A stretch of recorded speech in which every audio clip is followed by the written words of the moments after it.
in collaboration with the Cyprus Mail. This is the Cyprus News Digest with Rosie Charalambous on mycyradio.eu.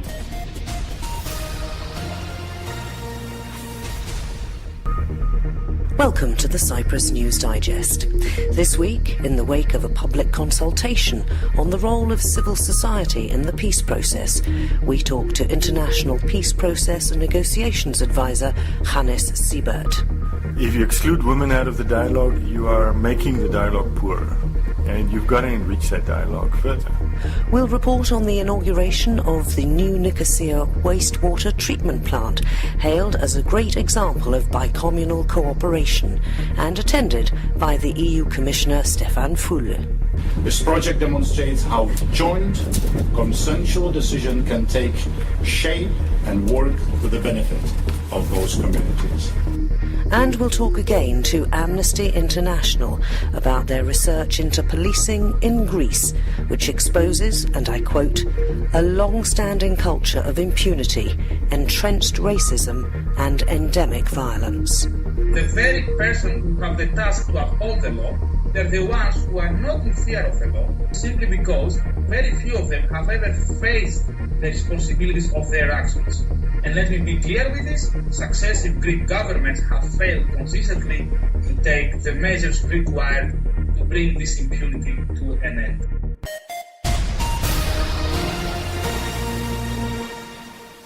There's been a public consultation this week on the role of civil society in the peace process. Organised by the UNDP, it was facilitated by Hannes Siebert, who's an international peace process and negotiation advisor.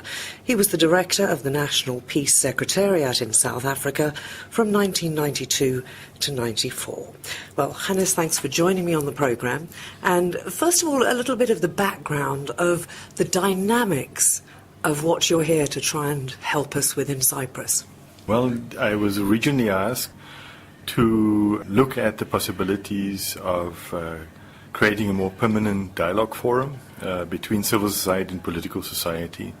And then your final settlement negotiations were announced. So it was a very interesting coincidence where the two came together.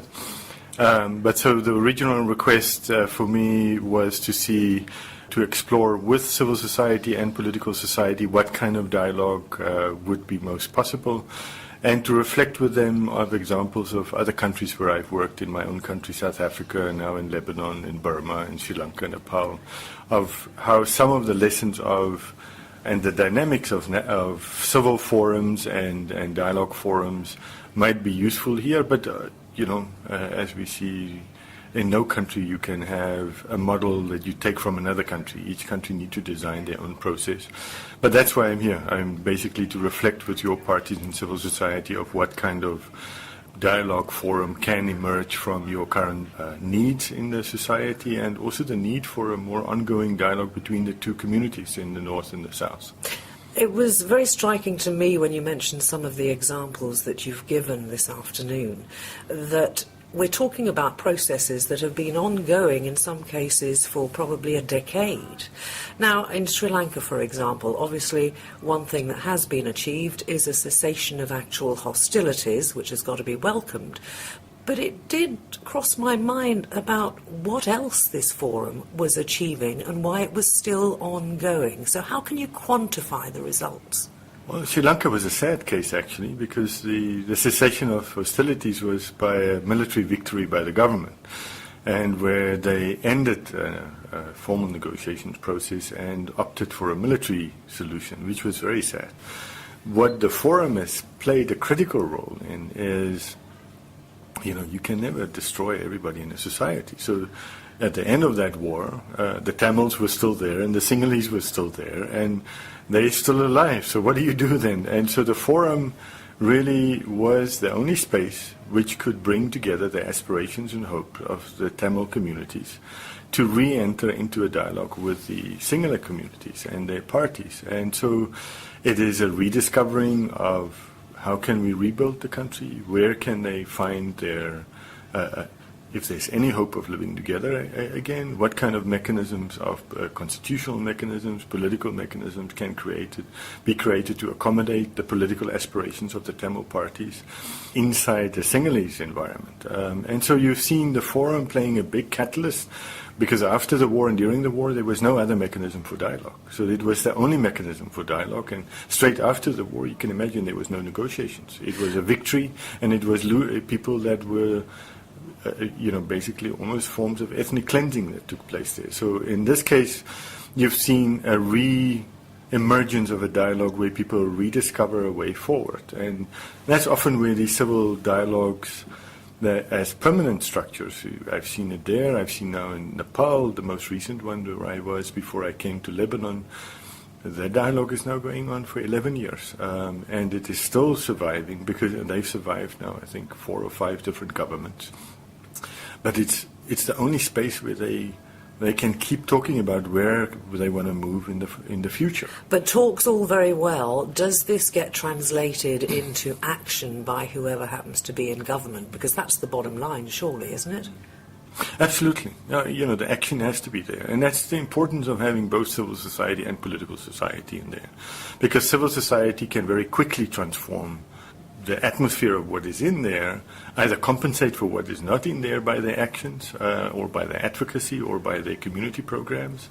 And that's the essence of having civil society in here, where civil society can play a role beyond the political rhetoric and the political conversation to really the deep needs and aspirations and interests of people. Where at the political level, it's the political positions, it's the political demands that people have to negotiate, and that is very critical in that. On the political level, in these forums, it is essential that these forums, how the political representation work in these forums. If these forums' political representation is proper and legitimate, and there's a proper mandate for those that are participating in it, then it can have an impact. Then it can have an impact on policy, it can have an impact on generating new options inside the negotiations process, where new options can be generated if they have a deadlock. It also can help with accompanying implementation processes, particularly when you have weak constitutional mechanisms. I mean, in both communities you do have strong mechanisms, but there are obviously weaknesses which both sides face. And one of those weaknesses you mentioned in passing today was the representation or lack of it of certain sectors of society. I'm thinking particularly of women, who have been known in many cases to bring a very positive impact to reconciliation, to peace negotiations, and then of course, particularly in the current economic climate, young people who are looking at a disastrous future. So how do you include them in this process, particularly in a society like Cyprus, where women are grossly underrepresented, as indeed are young people? Well, I think, if we just look at the recent Arab Spring, and you look even a little bit further, I think there's a global trend of your post-colonial era type of political environments, where you have a major increase of women participation and youth participation in those political processes. But just more in your own neighborhood, in the Arab Spring, in the Yemen process where they finished recently their national dialogue, there was a quota for 30% women participation. And you saw the impact of women participation in that dialogue. Very significant. Because you were able to have not just a political dialogue around political positioning, but you also had a dialogue they brought the needs and aspirations of their communities, of their families to the table. I think the women and the youth were on the forefront of the Yemeni revolution, so they obviously couldn't have been excluded in the Yemeni national dialogue when they created a new framework for their constitution. In Tunisia, you had a similar thing. You had a very large percentage of female participation. I can't remember now exactly what percentage they were, but again, it was a very significant element in that society that you needed to bring them in. And, there are a limitation to what these instruments of change that we create for negotiations or for dialogue or for political change if you exclude certain sectors of that society. Because if you exclude women out of the dialogue, you are making the dialogue poorer. And you've got to enrich that dialogue further. In some cases, they include also the youth. I mean, obviously, the youth bring more aspirations and hopes and innocence to the process, which you also need in the process. You know, I mean, the older we get, the more cynical we are, the more limitations we see. We see too many things that gone wrong or that can go wrong, and you need the fire of the youth inside those dialogues to be able to move, even if we think it's not going to work. You know, so I think it is absolutely essential that one bring those sectors of society into formal dialogues and non-formal dialogues. International Peace Process and Negotiations Advisor Hannes Siebert. Online and as a podcast, this is the Cyprus News Digest with Rosie Charalambous.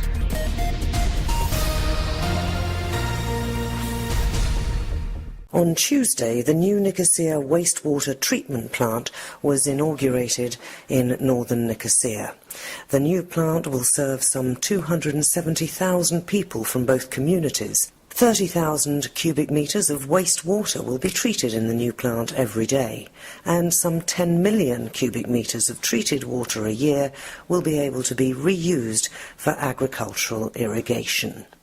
What's more, over 3,000 tonnes of dry solid suitable for use as a natural fertiliser will be produced every year, and since the wastewater treatment plant has anaerobic sludge digesters, it's capable of producing electricity from biogas, and this will be used to partly power the plant with renewable energy.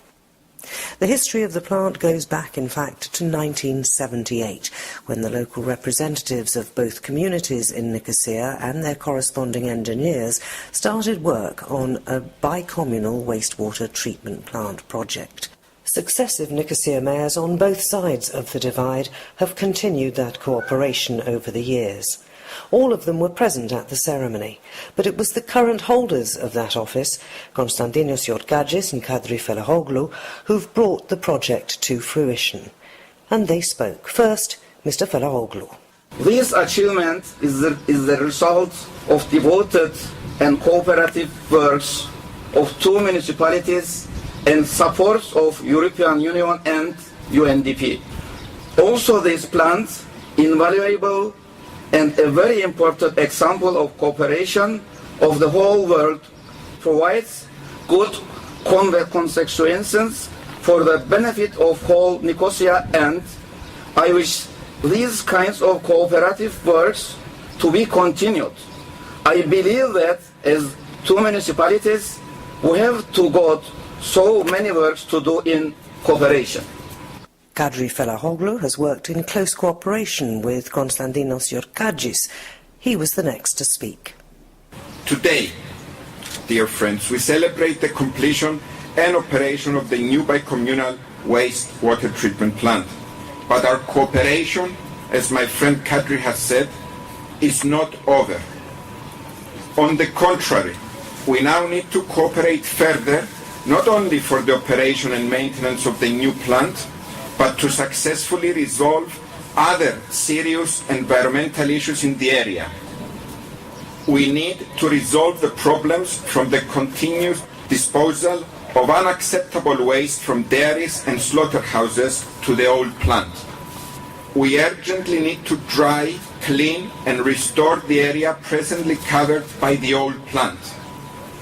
We need to promote the design and construction of the system that will allow us to reuse the water for irrigation purposes to benefit farmers from both communities along the eastern Mesauria plain. Mr. Kadri Felahoglu and I have been working closely and sincerely and are determined to resolve these serious environmental issues. But a successful outcome requires your personal support, Mr. Commissioner.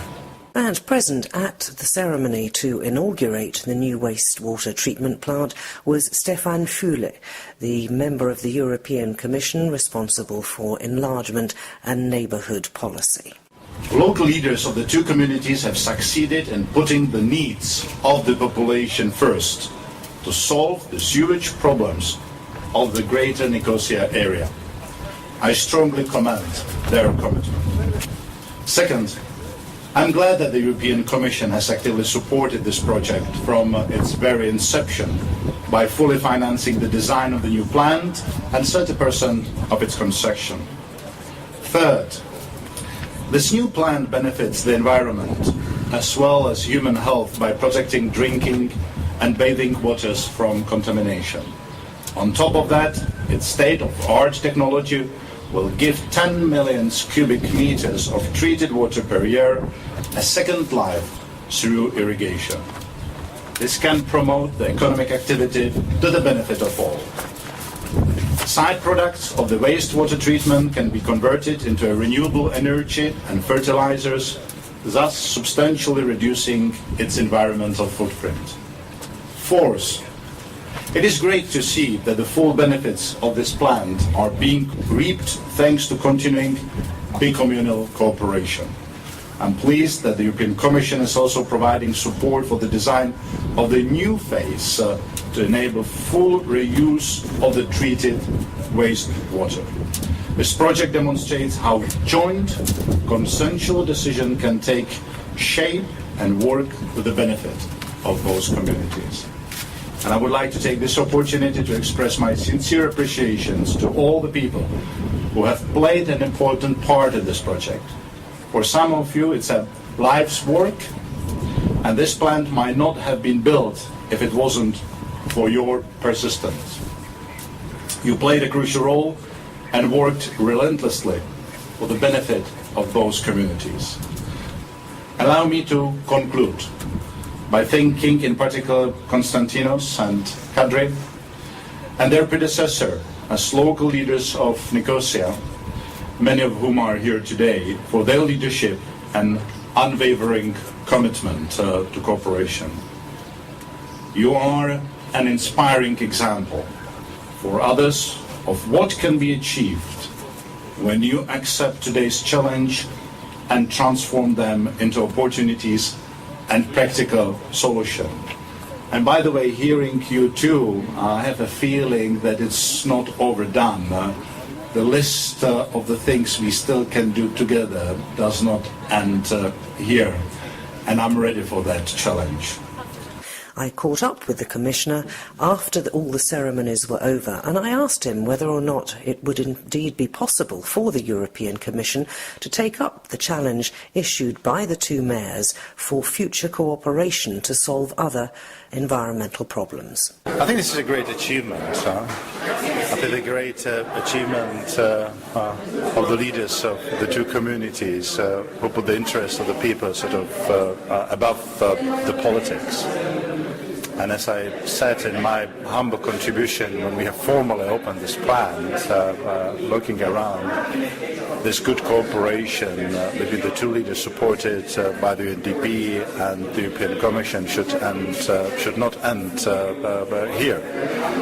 We should build on that cooperation, because this is what we see as a future of united Cyprus. The politicians working for the benefits of the people, with us helping them to achieve the goal. The EU Commissioner for Enlargement and Neighbourhood Policy, Stefan Fule, talking to me on Tuesday at the inauguration, and it was a very big do indeed, of the brand new Nicosia wastewater treatment plant. A reminder that you're tuned to the Cyprus News Digest. I'm Rosie Charalambous. Keep up to date with events and news in Cyprus with the Cyprus News Digest. You can stream it live on mycyradio.eu, listen again on the Cyprus Mail website, or download the podcast to your phone or tablet and listen anytime, anywhere.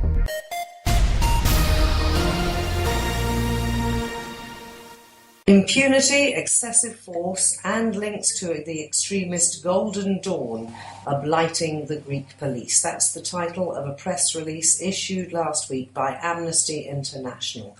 Well, we've spoken before on the programme to the gentleman who is in charge of the Greece and Cyprus Department of Amnesty. He is Yorgos Kosmopoulos. George, welcome back to the Cyprus News Digest. Thanks for joining me. And this makes for very unhappy reading. I've gone through all the things that you sent us, and it does seem that despite the fact that in Greece they know that Amnesty has been monitoring what's going on, absolutely nothing has changed. In fact, one might dare say it might have got worse since your last report a couple of years ago. Hi, Rosie. Well, as you can see from the press release and the report we have published, the situation is quite bad in Greece. As you say, things have not been improving. On the other hand, we have seen a deterioration on several issues, and especially with regards to hate crimes and the response of the authorities towards beatings and stabbings and even deaths of migrants and LGBTI people, gays, lesbians, in Greece. In fact, what we have found is that years and years now, this culture of impunity that prevails amongst the ranks of the Greek police officers, law enforcement personnel, the very same person who have the task to uphold the law, they're the ones who are not in fear of the law, simply because very few of them have ever faced the responsibilities of their actions. And let me be clear with this, successive Greek governments have failed consistently to take the measures required to bring this impunity to an end. You spent a lot of time in Greece, and I'm sure that you were very much involved in these reports. What do the Greek public think about all this? Because if you haven't got confidence in your country's police force, then security per se for everybody is under threat. Exactly so. You mentioned a key fact, and we very much focus on this in this report. It is the perception of the police. Many people nowadays, and I'm not talking about migrants and people think that they are much more in contact with the police. They have a fear, they have a disbelief to the same people who are paid, who are tasked to protect them. And this is a very serious issue, and this is something that the Greek authorities have to look into very concretely. And they have to do so by actions, not words.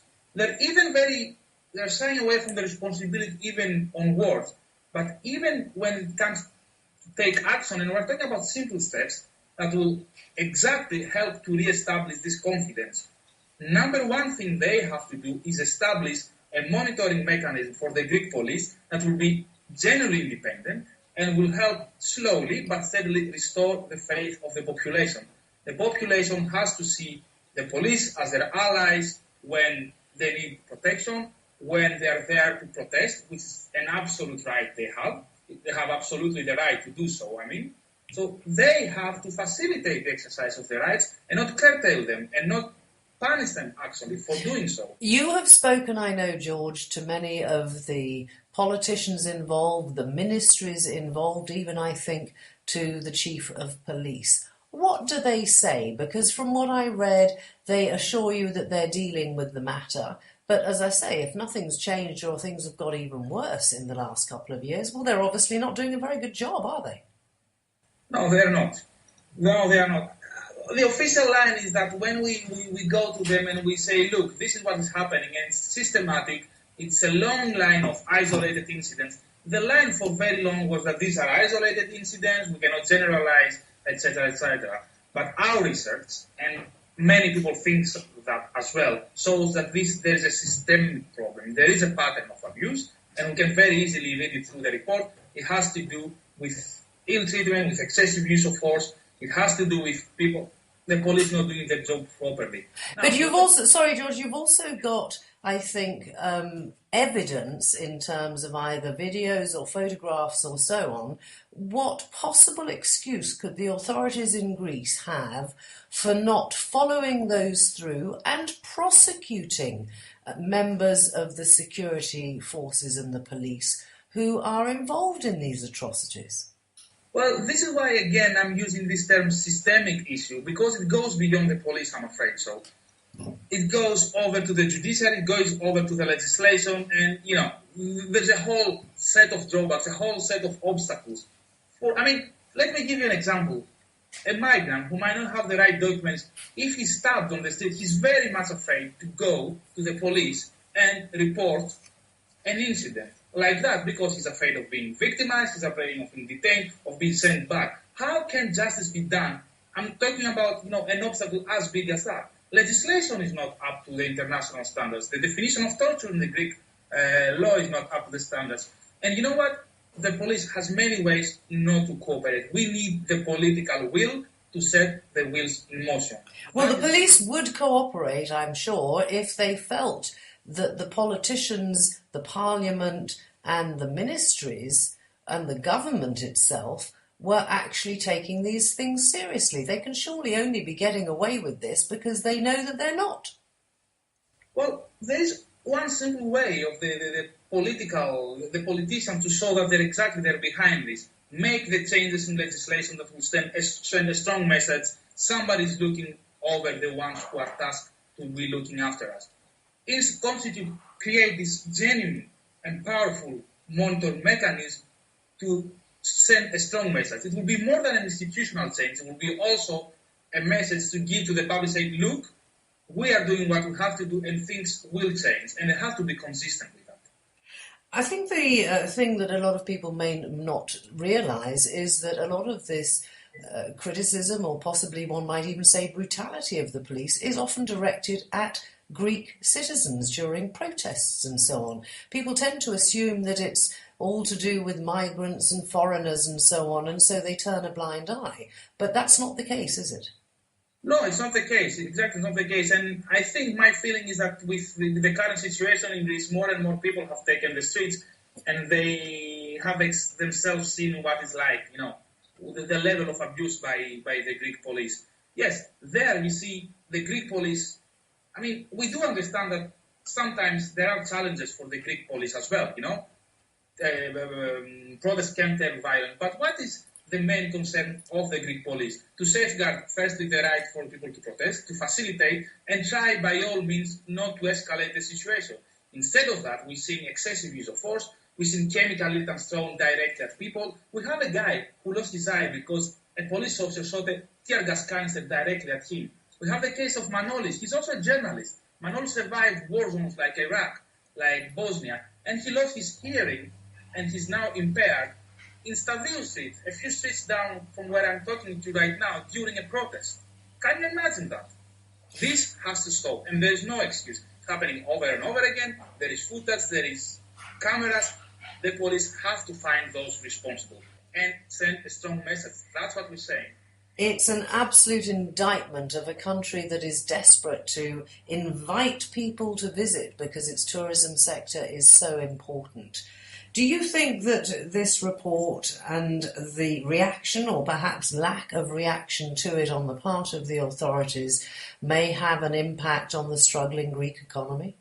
Well, we don't see it like this. I mean, there's no way you can say you can distinguish human rights from the society you mean. There's no way you can downgrade or play down human rights in any respect. And I do very much think that people who want to visit Greece, they want to visit a country which respects human rights and therefore their rights. That's exactly what I'm saying. Will they therefore stay away because reports like this show up terrible deficiencies in the situation there? Reports like this come into public because of the actions of the Greek police. So I would ask that question to the Greek minister next time you see him.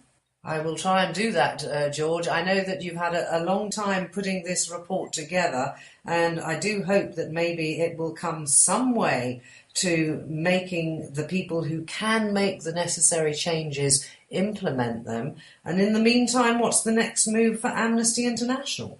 Well, we very much hope that beyond the institutional pressure and international pressure of this report, this will also help people here in Greece, because it is an issue of the society, right? How the police is operating, how the police is interfering in the rights. It is an issue of the society. So the Greek society has to stand up, has to take a stand. And this is where we want to contribute, alongside with the society, alongside with the people who do feel the violations and the ones who doesn't want to see these violations happening in front of their very eyes. I mean, these violations happening, attacks against migrants. There was a migrant attack like outside the school I went to. It is personal also for Greeks, and we very much hope that alongside the Greek society, we will effect the change that is necessary to happen. Well, we hope you will, and we wish you well in those attempts. George Cosmopoulos, thanks for joining me. Thank you very much.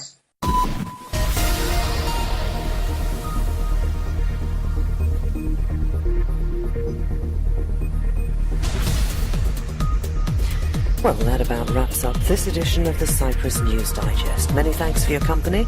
Hope you'll join me next week. Till we meet again, take care and God bless. Bye-bye now.